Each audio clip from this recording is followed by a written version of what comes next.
What's going on, everybody? Welcome back to the Yankees Avenue Show on the Yankees Avenue YouTube channel. As usual, I'm Patrick Hennessy. That's Dan and Rourke. Dan, how we doing on this very marvelous morning?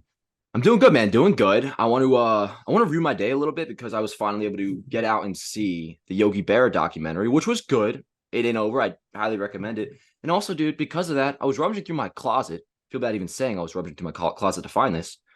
A Yogi Berra signed ball. Pretty nice, huh? Cool.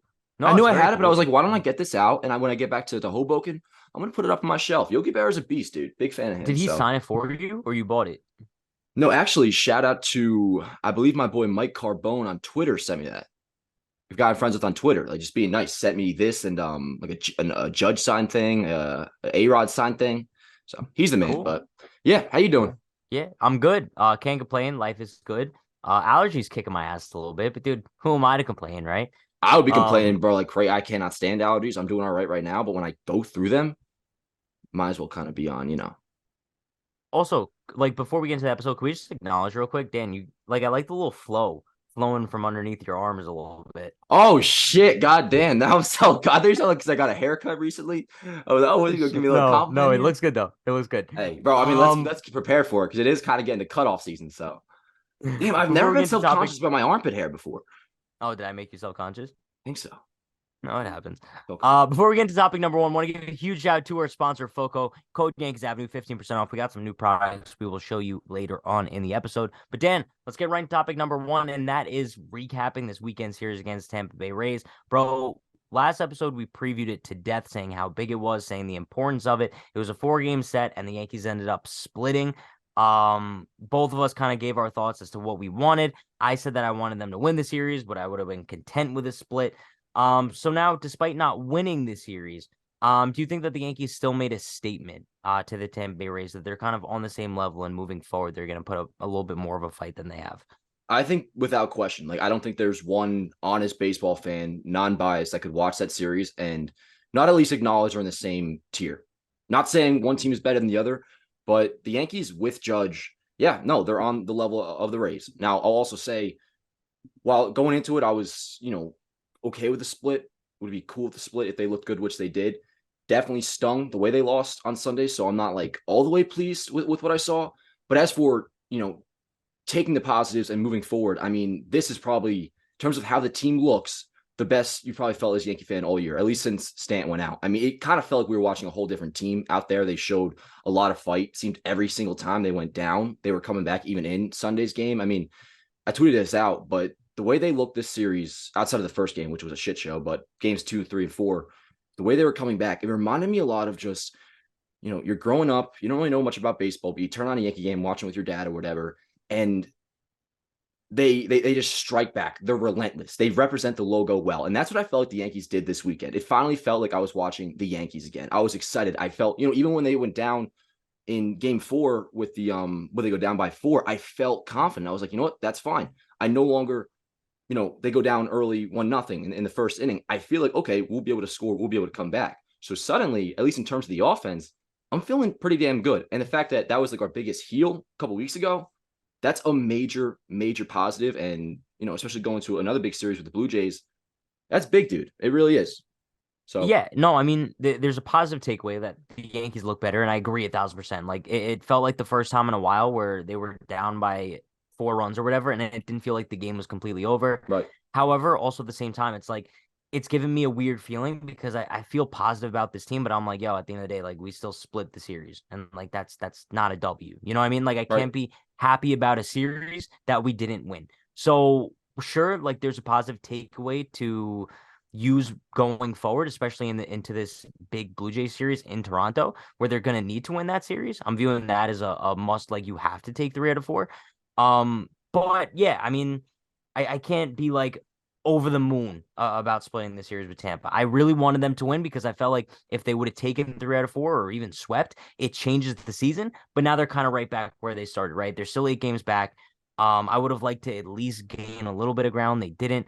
But yeah, overall, if you do want to take like the optimistic approach coming out of the series, like there's definitely reason to be positive moving forward. Yeah, a lot of reason. And also, you mentioned the Blue Jays, huge series, absolutely huge series. And we talked about it going into this weekend. that the Yankees could jump some teams. So update on that. They're currently back to being tied for last place with the Red Sox. They're 22-18. We're 23-19. Blue Jays are 24-16. So if things go well, we do take 3 out of 4, which definitely is the goal. We can quickly leap to third place in the East and then be right behind Baltimore. So part of me is, 4-game series are tough, dude. Like it's so hard to, when it's a competitive team to imagine you're definitely going to take 3 out of 4. Obviously that's the goal, but just in general, going back to what I've been saying for a while, I still am not just focused on the division. Maybe that's why it doesn't sting as badly for me, although it definitely does. I'm just worried about winning games and at least getting to second place. Right now, I guess I'm not really that much worried about the race. We got elite teams, and that is the Blue Jays, the Red Sox, and the Orioles. That's first order of business to me, and I think we're putting ourselves in a spot to where, like, we can do that because we are now, I think, the better team, or at least on a level where they're definitely not better than us, which is important. Yeah, but see, also at the same time, like, bro, I'm viewing it as I have to have my mind on the division because I'm viewing the wild card as a lock already. You know what I mean? I feel like, bro, the only way a team isn't making a wild card spot, especially with the expanded postseason, like you have to really be bad. And unless the Yankees just plummet after kind of rebounding, like I can't see a scenario where they don't at least make a wild card spot, especially considering that I hope that they're going to make moves at the trade deadline. So I have to have my mind on the division, bro. It's 8 games in the middle of May. The only thing that sucks is we don't have that many games left against Tampa Bay Rays down the stretch. So that's why I really wanted them to capitalize now. But in no world can I take my sights off the division just yet, especially looking at this weekend series, right? Like the Rays, nothing about them kind of sticks out to me in terms of like, wow, this is a team that's levels above the Yankees, especially when they're at full strength too. So I think moving forward, I still have my sights set on the division. And anything Yeah. less than that, I will be significantly disappointed. Well, to be clear, that's the ultimate end goal for me. And by no means am I giving up on the division. It's more so just about, I'm not looking at the number. No matter what, you have to win games. And speaking of the wild card, you mentioned how you kind of look at that as a lock. I'm not too sure, dude. I have the Yankees making the playoffs for sure, but if you look at it, it's going to be a race. I mean, right now we're tied for the third spot with Boston, but then you also have Houston's in the wild card mix. We'll see how long that lasts. But the Angels, Seattle. Point being, all right, the Central, there's going to be one playoff team, but in the AL East, AL West, you could argue there's 7 or 8 teams that can contend for the playoffs just in those 2 divisions alone. So I mean, like, we're going to have competition. I think the Yankees are definitely good enough to grab a wild card spot, but I think it's going to be a race, dude. And if I want to also get this clear, I've said it a bunch as well. Like, they don't win the division, that's not the end of the world. It really is not the end of the world, especially because ideal. what this series proved was I think the Yankees are as good as the Rays, if not better. At some point, we're gonna have to face the Rays. They're gonna be in our pathway if we want to get to the World Series. So if you don't win the division, you win as a wild card. Chances are we end up facing them in a playoff series. If they're actually this good and they advance. So that gives me confidence as well. It's like, yo, we might match up with them in October, and I'm, we didn't even have Stan, we didn't have Rodon or nothing. Like the fact that we're on the come up and already, in my opinion, on the same level as them is pretty good for maybe a potential playoff series. Sure. But bottom line, like I'd be disappointed if we don't win the division. And I'm also disappointed that we didn't win this series. And also, like, I'm looking at it in the grand scheme of things, right? Like in the past week, we played them 7 times. We went 3-4. That's an L, right? You know what I mean? Like, that's the way I'm viewing it. So we'll see. It sucks what in terms of the number, forward. but it doesn't tell me anything about the team, especially that first series was without Judge. Doesn't, but I mean, you still lost the 7-game series. And That's dude, the Rays, let's mention this. They've had some shitter injuries as well. Like now, I mean, the fact that Rasmussen, the dude that dealt against us on Friday or Thursday, he's out for the year now on the 60 days. So something like that, yeah. And it's funny, he actually, dominated us too, which is yeah, kind of insane. and then right away onto the IL. I was seeing a little bit of what exists of Rays Twitter over the weekend, and they actually talk about the Rays the way some of us do with the Yankees and injuries. Apparently, they have a big problem with just their pitchers getting injured. It's like it's an Achilles heel for them that every single arm that they seem to develop, whichever way they do it, I guess it's, I don't know, not good on the arm, whatever it may be. But yeah, that's something to keep your eyes on. The Rays are not able to stay healthy, and we're only getting healthier. So for now, yeah, dude. For now, yeah. Fair. Getting into topic number 2, Dan. One guy in the Yankees lineup that's kind of been underrated. So far this season, I would say he's probably been our best hitter, to be honest with you. Anthony Rizzo. Over the weekend, he went 6 for 15 with 3 home runs, 5 RBIs. He's now batting .312 with a .921 OPS. Dan, I guess we could ask the question now. Do the Yankees very quietly have one of the best first basemen in all of baseball? Yeah, dude. I'm gonna go with, entering this year, I had him probably like fringe top 10, which it actually is kind of a pretty deep position in baseball. But looking at so far what he's doing this year, remember, this is coming off, well, not like on the level of this year's stats. He was still very good last year. Had an OPS above 800, hit 32 homers. On base was good. The defense is as good as it usually always is too. But this year, you look at how he ranks up against first baseman in all of baseball. So WRC plus, of course, league average is 100. Rizzo right now is at a 154, which is very good. Last year he was at a 133. So this year at that 154, he is fifth in all of baseball. For you look at WAR, he is with a 1.8. He is third in all of baseball among first basemen. So yeah, dude. I mean, if you just want to go by the stats this year, granted, yeah, just 40 games in, he is one of the best first basemen in baseball. And what do we get him for? 2 years, 24 million, I believe.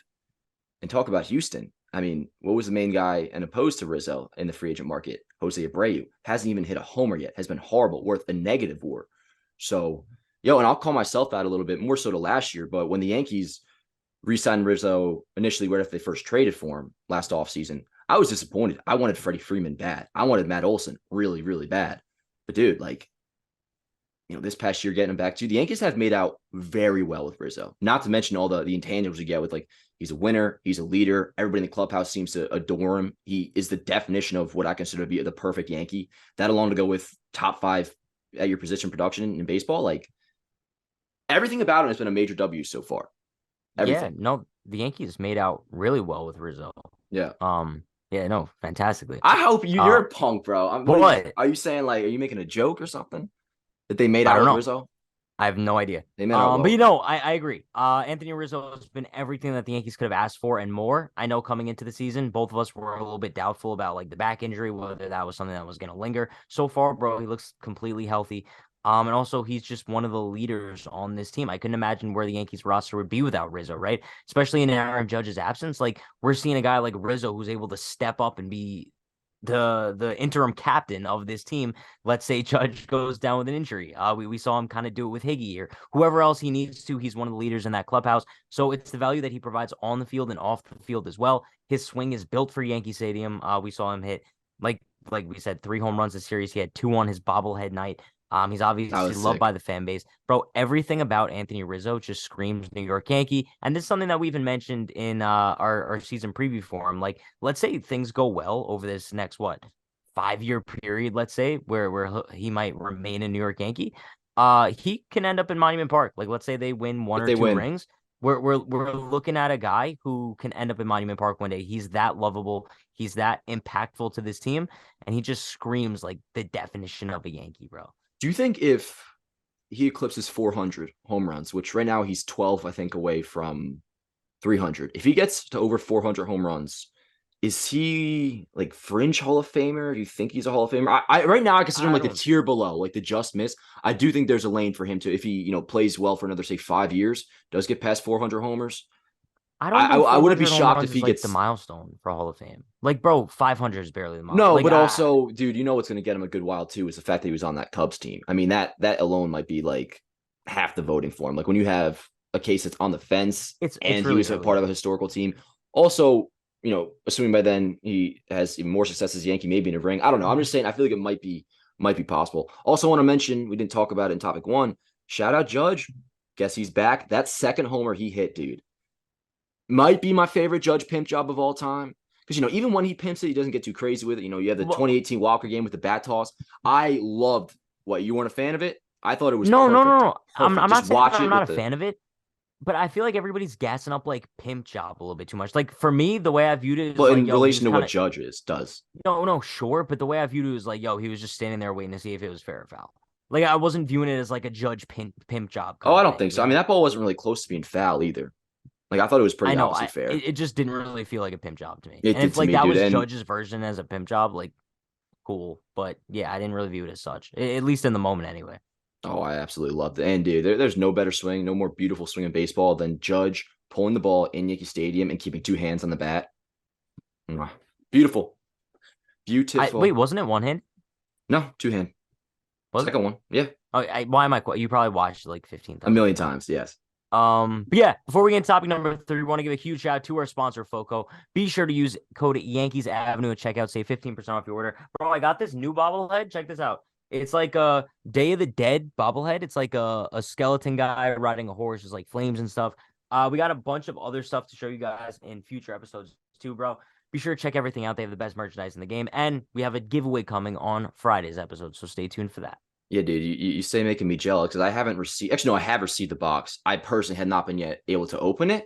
I got a lot of new stuff coming though. I've been told. I'm excited for that, guys. Say it all the time. Anything with the Yankee logo on it, they probably have it. So get yourself decked out. Yankees are kind of back. I'm not sure if Pat wants to coin them as such, but I will. Yankees are back. Get decked out. We got a run on our hands. Yankees going to do something coming up, so you want to be ready for that. FOCO code Yankees Avenue for 15% off. What, you got something to disagree with, Pat? You think there isn't a run in our future? We got a big series against the Jays coming up that people got to be decked out for. To counter your slander real quick, like, I'm not going to say the Yankees are back yet, but if they win this series against the Blue Jays, yeah, they're back, bro. They're back. I will say that. I think this series against the Blue Jays kind of like determines everything, because like the A series is like, all right, like that's cute. Now the split against Tampa is like, all right, they looked good though. Now I want to see how they look against the Blue Jays, and that's going to determine for me like whether or not I'm like all in on this team again. I need to see I'm all in right now, but size. I feel you, dude. I feel you. We'll see in a week. Topic number 3, Dan. Let's talk about Anthony Volpe a little bit. He had a pretty good weekend. He had 2 home runs out of the 7 spot. This is something that we talked about in the last episode where we were kind of discussing like whether or not the Yankees should consider moving him from leadoff, where he was struggling a little bit there. Now, do you think that the Yankees should keep him in the 7 hole where he's kind of been seeing a decent amount of success, or do you think that they should bring him back to the leadoff spot? My only problem with it is I don't like Gleyber leading off. I think Gleyber at a leadoff spot doesn't really make all that much sense. Yes, he's having a good year. Yes, I love Gleyber a lot. But in terms of plate discipline and seeing pitches and on-base skills, he really doesn't register all that great as a leadoff hitter. So I don't like that. As for Volpe in the 7th spot, it was pretty nice. Actually, kind of a nice surprise. Like when the line was flipping over, you look at the next 3 coming up, and, big story part of this year has been you get to the bottom 3, it's essentially nothing to get excited for the most part up until like this last week. But seeing Volpe there, it's like, oh no, we got a chance. And dude, he had some big hits this weekend. On Friday, he had the game tire at the time, tied it up at 2 with a Oppo solo shot to right. And then Saturday he had in that same exact game, he later gave the Yankees the lead or tied it back up with an RBI single. And then big homer on Sunday with a 2-run shot that pulled them to within 1. Yeah, sure. I mean, I think Volpe's going to be fine no matter where you put him. I still do kind of prefer him in the leadoff spot, not going to lie. But if you're going to put him down to 7th, I would say put Bader there. I mean, that's what we talked about last week. We just assumed the swap would be Bader and Volpe, not, put Gleyber there. But yeah. I mean, if it's working for him, I'm not sure if that's anything to do with like why he played well this weekend. Once again, he's played well at a leadoff spot as well. He's played well even a couple games in the 9 spot, whatever it may be. I think he's going to be fine. It's just more so, do you have a leadoff hitter that makes sense to put somebody else there that's not him? I think it really will get solved once Stanton comes back, and then you can put probably DJ back there, I assume, unless maybe by then they put Volpe back. I just wonder what the long-term plan is here. Is this what we think is the ideal lineup going forward? Is it temporary? Kind of what I'm wondering. Sure. No. I think I like him in the 7 hole. I just think that the problem is, like you said, they don't really have a leadoff hitter, right? I would say put DJ there, but then also it's like this might be like another topic in its own. DJ hasn't done anything for me this season. Like, I know his numbers look decent, but it just kind of feels like he's not even there. Like, when was the last time DJ got like that's I feel like DJ's vibe. I mean, he's set the table. He's been setting the table a lot. No, it's not his vibe, bro. Like, you look back at 2019, 2020 DJ, like he was the guy who was coming in with that. We ain't looking back at 2019, 2020 I'm not DJ. done with it. I'm not done with it. I'm looking at DJ LeMahieu where it's like, bro, he's in the 5 hole. It's like, are we gonna get anything more than an opposite field single? Like, I would just he has an 800 OPS this season. But DJ's been great. I don't care about the numbers. I'm saying it doesn't feel like DJ's even there. When was the last time like DJ got a hit and you were like, oh, that's DJ? Today, opposite field to right field, set the table. And what did that do? What did that do for the Yankees? I'm pretty sure we ended up scoring. Are we roasting the offense now? That's been scoring 7 or 8 runs a game. He's been a huge part of that. DJ LeMahieu was the best hitter in baseball thrown in scoring position for like a 3-year period. I'd like to see him like get back to that level where I'm like, yo, if we have run scoring position, I want DJ there. But regardless, that's neither here nor there. I just feel like he hasn't been there. But I don't know. I'll take the 802 OPS. Yeah, bro. That's good enough for me. Numbers, but like watching the game, he does nothing for me. Nothing. All right, dude. He's batting, by the way, 345 with runners in scoring position this year. Okay, but I'm saying, bro, the feel of the game, I can't remember the last time I was like, yo, big hit from DJ. Please, no, like let me know when was the last time you felt that. I don't. That's not how I judge players. What do you mean big That's hits? how I I mean do. he's what by one individual big hit. So if he had a nice memorable home run, that'd be more important to you. Like maybe that 1,000%. with a Yeah. 650 OPS compared to being just consistent with an 800. I never said that though. I'm That's just what saying you're that implying, dude. 800 OPS doesn't feel like an 800 OPS. Okay, that's weird to me, How many but home runs does he have this season? he has. Let's see. He's got 5 homers, 18 ribbies, 347 OBP. I mean, DJ's been great, dude. I'm not with you on this. I'm not saying he hasn't, bro. I'm not saying he hasn't been great. I'm just saying he doesn't feel like he's there. That's all I'm saying. Regardless, Heard. Volpe is he's playing pretty good out of the 7 hole. And I think the only problem is that the Yankees don't really have like a leadoff hitter to counteract that and be like, yo, I'm the leadoff guy now. Maybe you want to put DJ there, maybe you want to put Bader there. Personally, I agree. It's like, yo, throw Volpe in the 7 hole. I think that it kind of balances out the lineup a little bit more. So it's not like that 7, 8, 9 complete black hole. But yeah, I definitely think that what we've seen from him lately is an improvement. And I hope he only improves more. Word up, bruh. Topic number 4, Dan. This one's kind of interesting. I feel like we kind of counteract each other a little bit, but I feel like we might have the same answer. I don't know. We're looking I'm at the curious. Yankees holes right now, and I'm curious to see your answer on this one. Who do the Yankees need back more right now? A healthy Giancarlo Stanton to kind of boost the lineup a little bit, or a healthy Carlos Rodon for the rotational purposes? Yeah, so like my thought for this question kind of sparked from Kay really threw me off the other day because they were talking about both these guys, and when he was mentioning Stanton, he said, "Wow, if the Yankees could get Stanton back before the last road trip of the month, that would be great." And I was like, "What? Like come again? End of this month, road trip, Stanton could be back." I don't think that's going to happen, but the fact that it's already being mentioned, and you do see him doing kind of a lot. I mean, he's running the outfield, he's throwing, like he's participating in baseball activities. So maybe his return is on the horizon. I'll put it at least probably like a month from now, maybe middle of June. Rodon, he's throwing this weekend. Apparently, he felt, I guess, all right. Who even knows? Rehab assignment, all that. He's probably a far ways away. But I think, dude, this is actually a really tough question for me, man. Because a week or two ago, I think I would have said Stanton. But right now, I'm gonna go Rodon. It's not like I'm fully buying into like what the offense has looked over like over the last week or so. I'm not like going totally gun ho crazy over that. But just with the rotation, I mean, every time you try to give Clarke a shot to win you over, or Johnny Brito, who really shouldn't be in the position he's in the first place. But just looking at those two guys, they are kind of our big Achilles heel right now. And with Nestor pitching the way he is, like it's really kind of just been Cole, at least over the last like 2-3 weeks, and then Domingo Herman as well. So just going off of what I consider like the biggest weakness right now, the rotation, I'm going Carlos Rodon. Well, hopefully we get both of them back. We don't actually got to pick. But if I had to pick, like right now, say like they return tomorrow, what would you want more? I'm going Rodon. Yeah, no, I think it's kind of an easy choice for me. I'm not even like debating it. Really? Yeah, just because I think for the sole purpose of it, it's like the rotation is a much bigger black hole right now than the offense is. I think especially because we're looking at the offense and we're looking at Volpe coming alive. We're looking at the return of Bader, who's been a huge impact to that lineup.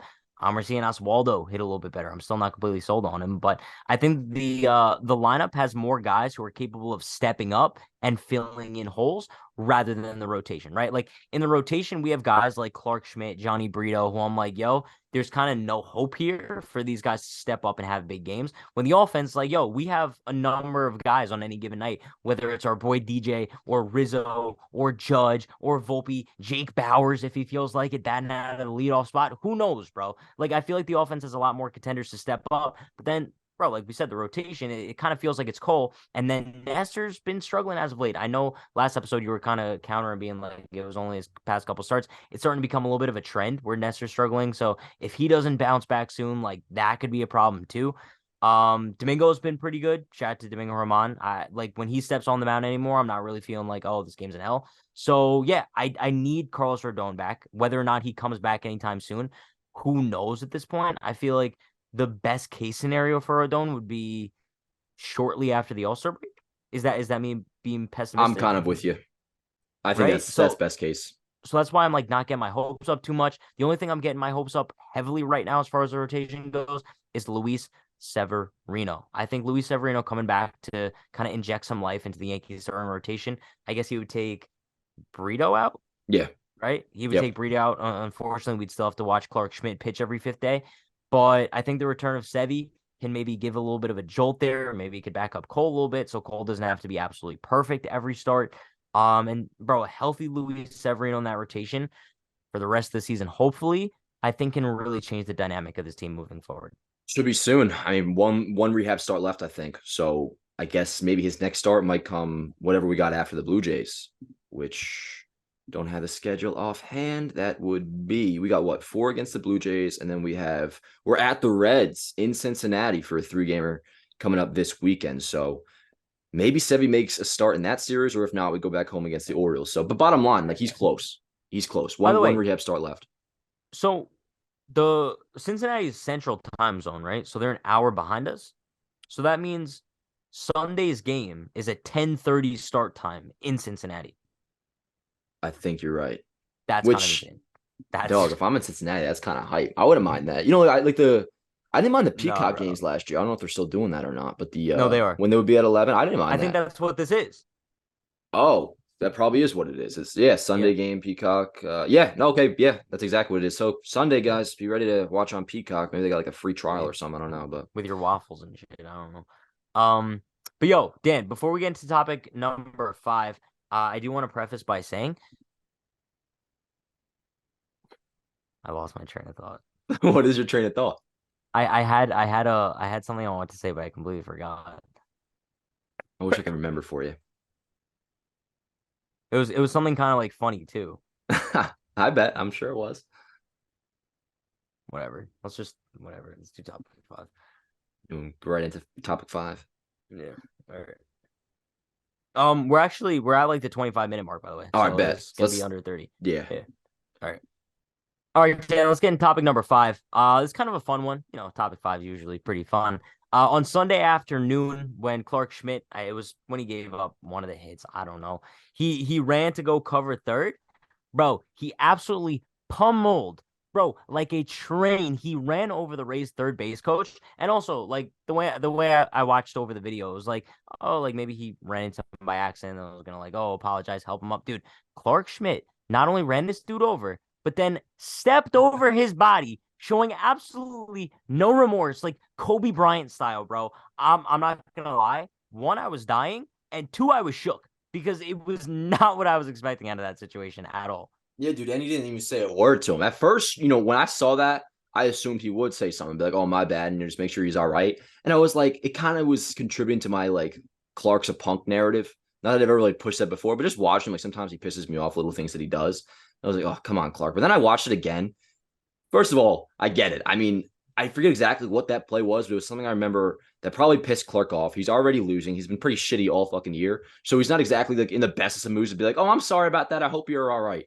And 2, dude, I really fucked the idea of, yo, that's the Rays. That's your rival. Don't get along with them. And actually, I was a little bit annoyed.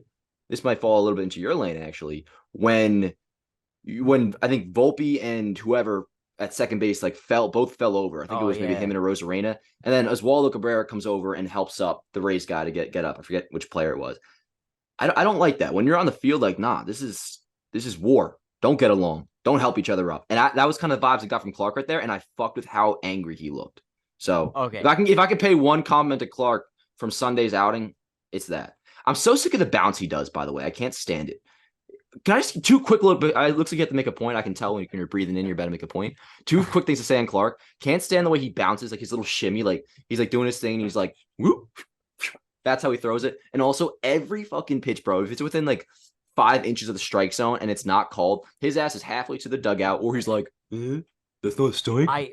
That shit bothers me. I can't stand anything about him. Like, everything about Clarke Schmidt just bothers me. Like, the fact, like, once he's out of the Yankees rotation, I will throw a celebration. But surprisingly enough, like, I'm disagreeing with you. I think that, like, there's a competitive edge that I love to see on the field, and that's why, like, the whole Volpe, whoever the hell that was from the Rays, they were like giggly, ha ha ha, like, that's funny, we both fell down, like, I thought that was stupid, and then Oswaldo was helping up the Rays guy, like, bro, dumb. But I mean, what was dumb about the second base thing, real quick? That wasn't intentional. it doesn't matter. They both get up and they're like, tee hee hee hee, that just happened. Like, bro, no, like you both look stupid as hell. Sorry. Um, but Scratch my pants. the third, it's probably all sticky now, right? No, it's slimy wet. Yeah, Filthy, it's disgusting wet. No, it's horrible. But the third base coach, like, bro, I would have at least given the dude like, oh, my bad. Like, you know what I mean? Like, I'm like the third base coach doesn't deserve to be ran over by by a brick wall. You know what I mean? Yo, it's funny as hell too, because like you just see Clarke, bro, like he's fucking chucking right for him, and he's staring at him too. Like, I got the video up on Twitter as I'm saying this. He's in his line of sight. It's not like, from what I see, it's not like the third base coach just hopped in front. It's like, no, bro, like Clarke's running. The dude's right there. Clarke looks this way. The dude's still there in the exact same spot he's been. And he just, Clarke, that was one, Clarke got 1 point for me today on that. 1 point. So he's at like a -9, I think, on the season so far. We're making progress. Right. I'll give Clarke a comment, though, on one thing legitimately. He's competitive as a dog. I'll give him that. He's competitive. Also, before we wrap up today, yes, since we're giving out compliments, like I do want to give like a shout out to the Rays, because like looking at them, like they're not a good team, but bro, they are scrappy as hell. And like just like how we view the Yankees a lot of times, they're never out of a game. So shout out to the Rays. They played a great series. The Rays are good. That's it. They're good. A lot of teams are good. They still don't blow me away though. They're without question nothing special whatsoever. Yeah. It's a mirage what they've done. They're a nice team. They are like a 92 win team that got off to a start that'll push them to being like in contention for 100 wins. Simple as that. Yep. But that's what hot starts do. And then you'll see, and it's a major advantage. And they set themselves up for that. But then you'll see series like this when they play legitimate teams. It's not going to be some like, this wasn't by any means a first place team versus a last place team this weekend. No, it looked like two pretty much equivalent rosters playing against each other. So let's get the hell out of here. Socials real quick, Pat. Where can they find you? Twitter and TikTok at Unhinged Patrick, Instagram at True Hennessy. Also subscribe to Unhinged Patrick on YouTube. I converted Unhinged Yankees to Unhinged Patrick. We're gonna be streaming on their post game 3 to 4 times a week, so check it out. Love that. Dan on work on Twitter. Dan on work on Instagram. Yankees Avenue here on YouTube. Yankees Avenue here on, not here, over there on Instagram. See you guys next time, huh? Let's go win a series against the Jays. I'm stoked for this, by the way. Do it. Canada, yeah, they're going to Canada, bro. I might go to Canada. Let's go.